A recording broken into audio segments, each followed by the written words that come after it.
Brahmi script. It is considered the mother of most of all modern Indian scripts.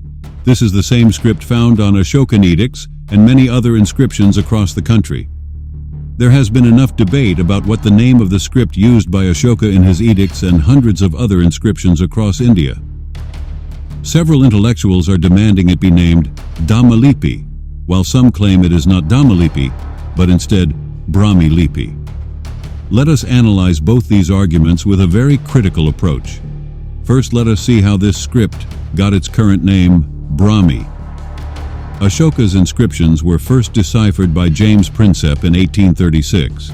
He was an English scholar, Orientalist, and antiquary. He was the founding editor of the Journal of the Asiatic Society of Bengal and is best remembered for deciphering the Kharosthi and Brahmi scripts of ancient India. Prinsep was more interested in deciphering the inscriptions and understanding the message. Hence, he did not bother much about the name of the script used on these inscriptions.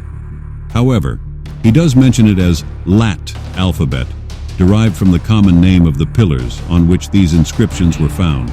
Also, the name Brahmi was proposed by a German Orientalist, Georg Bühler, in his book Indian Paleography. His reasoning was based on examining a 3rd century Buddhist text called Lalita Vistara Sutra and a 7th century Chinese text, Faiyuan Zhulin, a grove of pearls in the garden of the Dharma. Let us take a relook at the evidence and break down the reasoning as given by Bühler. Faiyuan Zhulin mentions the story of the script being used in India, but doesn't give a name to it. However, it talks about how the system of writing was given to Indians by Brahma, Fan, in antiquity, and that it is written from left to right. We also find a reference to the same story in Narada Smriti and Brihaspati's Vatika on Manu. The second bit of evidence comes from a couple of Jain texts, Samavayanga Sutra and Panavana Sutra, along with the Buddhist text Lalita Vistara Sutra, which mention a script called Brahmi that was in vogue during 3rd century CE. Lalita Vistara Sutra is a hagiography of Buddha of the Mahayana tradition. In the 10th chapter, Lipi Sala Samdarsan Aparivarta, Buddha goes to school for the first time as a student. He is welcomed by the tutor Visvamitra, who at once recognizes the brilliance of his new pupil and confesses that there is nothing that he knows which the Buddha doesn't know of. In response, Buddha requests Visvamitra to quiz him on the scripts. The episode goes as follows. Which is the writing, sir, which you wish to teach me? Is it the Brahmi writing, or the Kharosthi, or the Pushkarasari, or the writing of Anga, or that of Banga, or that of Magadha? Out of these 64 kinds, which is it, sir, that you wish to teach me? As you will see, it is not just Brahmi and Kharosthi that the text mentions, but a whole range of 64 scripts that were in vogue in India at that time. Regardless, these are the two key pieces of evidence that Bühler had used to frame his argument. If Faiyuan Zhulin were to be believed, then the system of writing was given by Brahma, and if Lalita Vistara Sutra were to be believed, there was a system of writing called Brahmi, which has the word Brahma in it. Thus, the major form of script that we find from inscriptions running from 3rd century BCE, Mauryan period, until the Gupta period of 3rd century CE could have been Brahmi.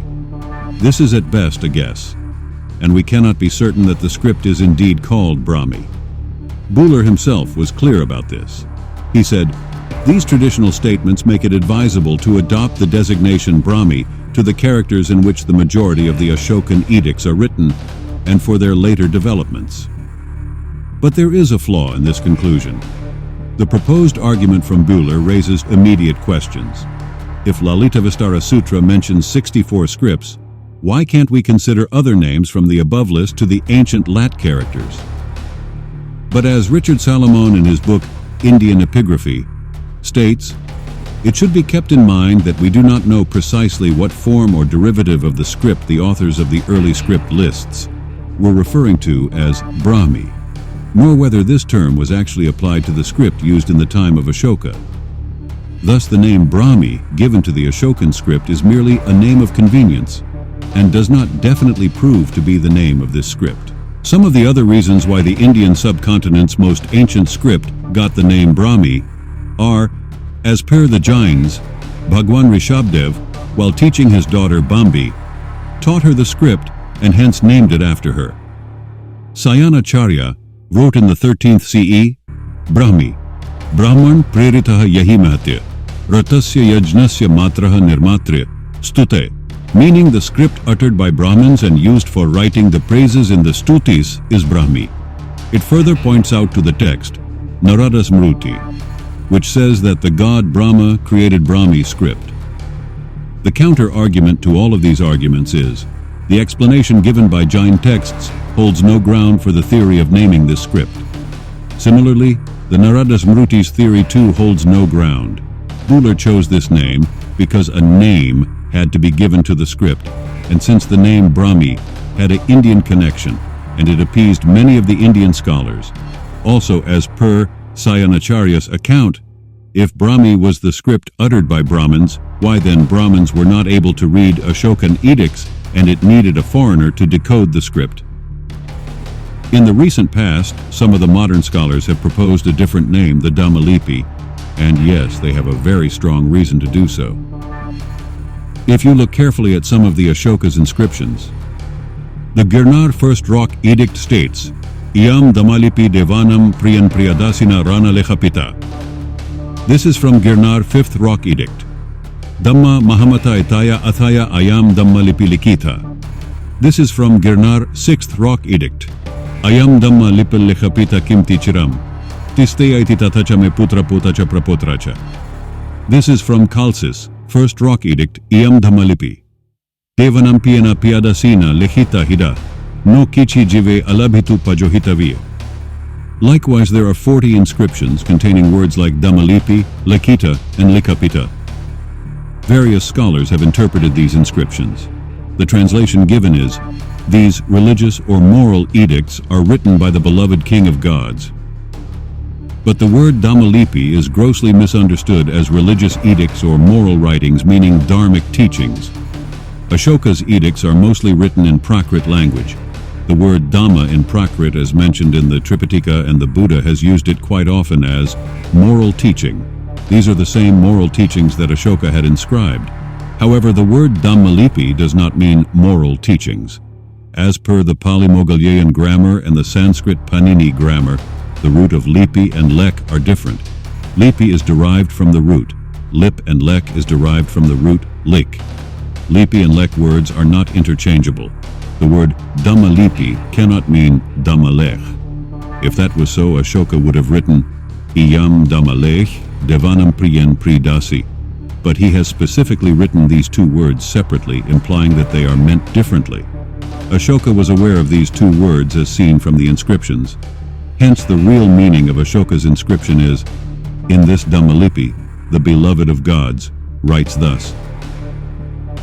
This proves beyond doubt that the script used by Ashoka in his edicts is nothing but Dhammalipi. Well, after we find the name of the script on the inscriptions itself, mentioned none other than Ashoka himself, what other counter-argument can we have? Shouldn't we settle at this? But there is a counter-argument.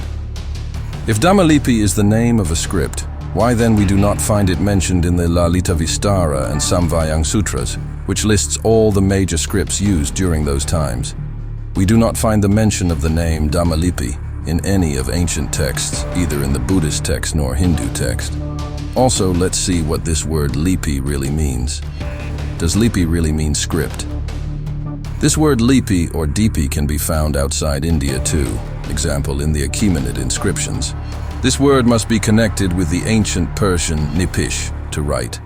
In the inscription found at Behestan of Darius III, ruler of the Achaemenid Persian Empire, Tuvamka hya aparam imam dipim vainahi tiamadant niapisham, which means, O thou who shalt see this inscription in the future, which I have written.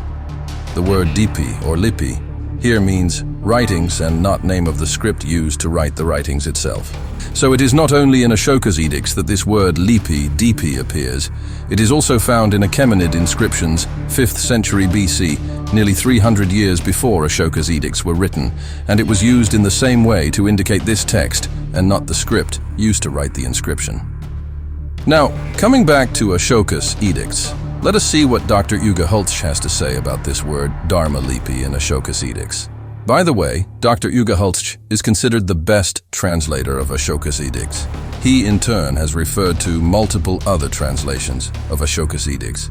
This is from Ashoka's First Rock, Edict of Girnar, Iam Dhammalipi, Devanampriyena, Priyadasina, Ranalekapita, which means this rescript on morality has been caused to be written by King Devanampriya Priyadarsin. Let us take a look at another Ashoka's edicts. This is from First Rock Edict of Shahbazgarhi, Aya Dhammalipi, Devanapriyasa Rafno Likapitu, which means this rescript on morality has been caused to be written by King Devanam Priya. Brahmi and Kharoshthi script were widely used in Ashoka's edicts. The first edict we saw, that is, First Rock Edict of Girnar, is in Brahmi script, and the second is in Kharoshthi script. Both mention the same word. Dhammalipi, Dhammalipi, Brahmi script, and Kharoshthi script are of two different families. Brahmi is written left to right. Also look how different these two scripts look. Why will Ashoka address two different scripts with the same name Dhamma or Dhammalipi? It becomes evident that Ashoka did not use the word Dhammalipi to indicate the script used to write, but instead it indicated the content, and the interpretation of Dr. Hultsch and others is correct. So it is not Dhammalipi, as it is claimed by some neo-Buddhists. Also think about it. Why would someone call out the script name used to write a content, rather than describing the content itself? Have you seen anyone write, "I am writing this novel in English script," or "I am writing this poem in Devanagari script"? Who on earth will write such a thing? Hence, it is definitely not Dhammalipi, rather. It is more appropriate to call it Brahmi script, because there are historical records supporting it. Thanks for watching.